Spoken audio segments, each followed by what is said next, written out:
নিজেকে ভালো লাগে না?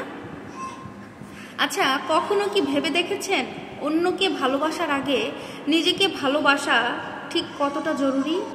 সবাই বলে যে নিজেকে ভালোবাসো, নিজেকে ভালো রাখো, কিন্তু এই ভালোবাসার মানেটা আসলে কি? কয়জন মানুষ বুঝতে পারে এই নিজেকে ভালো রাখার, ভালোবাসার বিষয়টা? আসলে বলুন তো, এই নিজেকে ভালোবাসার মানেটা আসলে কি? নিজেকে ভালোবাসা মানে হচ্ছে নিজেকে গ্রহণ করা, মানে হচ্ছে আপনি ঠিক যেমনটা আছেন সেভাবেই আপনাকে ভালোবাসতে হবে। আমাদের অনেকেরই ধারণা এটা যে নিজেকে ভালোবাসা মানে একদম আত্মকেন্দ্রিক হয়ে উঠতে হবে, কিন্তু আসল বিষয়টা কিন্তু একেবারেই ভিন্ন। নিজেকে ভালোবাসা মানে নিজের যে ভুলগুলো আছে সেই ভুলগুলো মেনে নেওয়া, নিজের প্রতি একটু যত্নশীল হওয়া, আর নিজের সুখের জন্য নিজের উদ্যোগ নেওয়া। একটা কথা মনে রাখবেন, যে নিজেকে ভালোবাসতে জানে সেই কিন্তু অন্যকে ভালোবাসার যোগ্য। তাছাড়া অন্য কেউ ভালোবাসার যোগ্য হইতে পারেই না। কারণ নিজের ভেতরে যদি শান্তি না থাকে, আপনি বাইরে কিভাবে সেই শান্তিটা ছড়াবেন? কিভাবে আপনি অন্যকে ভালো রাখবেন যদি আপনি নিজে ভালো না থাকেন? তাহলে নিজেকে ভালোবাসার, নিজেকে ভালো রাখার উপায়গুলো কি?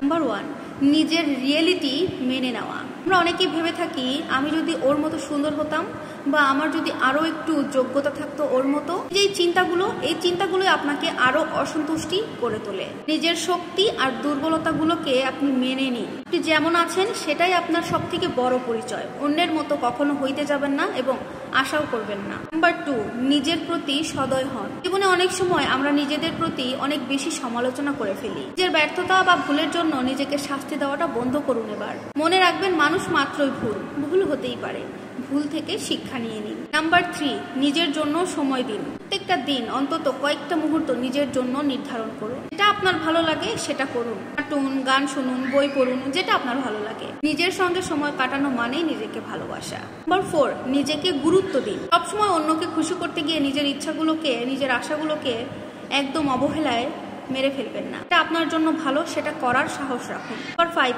নেতিবাচক মানুষগুলোকে সবসময় এড়িয়ে চলুন। আশেপাশে এমন অনেক মানুষ থাকতে পারে, বা আছে অবশ্যই, যারা আপনাকে শুধু দোষারোপ করে, আপনাকে ছোট করে, বা আপনার কাজের সবসময় ভুল ধরে বেড়ায়। এই ধরনের মানুষের প্রভাব থেকে নিজেকে মুক্তি করে ফেলুন, তাদের কাছ থেকে নিজেকে সরিয়ে রাখুন। নাম্বার 6, নিজেকে ক্ষমা করে দিন। পুরনো কোনো ভুল বা ব্যর্থতার জন্য নিজেকে কখনো আর দোষারোপ করবেন না। অতীতটাকে মেনে নিন, কিন্তু সেই অতীতকে কখনো আপনার জীবনের ভবিষ্যৎকে নষ্ট করতে দেবেন না। নাম্বার 7, নিজের বেস্ট ভার্সন তৈরিতে একদম ফোকাস করুন। মানুষের ভিতরে কোনো না কোনো ট্যালেন্ট থাকে এবং অপার সম্ভাবনা থাকে। আপনি ঠিক কেমন মানুষ হলে আপনাকে সবাই পছন্দ করবে এবং আপনাকে নিয়ে গর্ব করতে পারবে, সেটা বুঝতে পেরে তেমনটা হওয়ার চেষ্টা করুন। এটা হতে যেটা করা উচিত আপনি ঠিক সেটাই করুন। নিজেকে ভালোবাসা মানে নিজের প্রতি আন্তরিক হওয়া। নিজেকে যখন আপনি ভালোবাসতে শুরু করবেন, তখন দেখবেন জীবন অনেক সুন্দর আর পৃথিবী অনেক রঙিন। আপনার জীবনটা একদম আনন্দে ভরে উঠবে। তখন একটা কথা শুধু মনে রাখবেন, এই পৃথিবীতে আপনি যদি আপনাকে ভালো রাখতে না পারেন, তাহলে আপনার ভালো থাকাটা এই পৃথিবীতে আর কোনোদিন হয়ে উঠবে না। ভিডিওটা ভালো লাগলে লাইক, কমেন্ট, শেয়ার করে আপুর পাশে থাকবেন। আল্লাহ হাফেজ।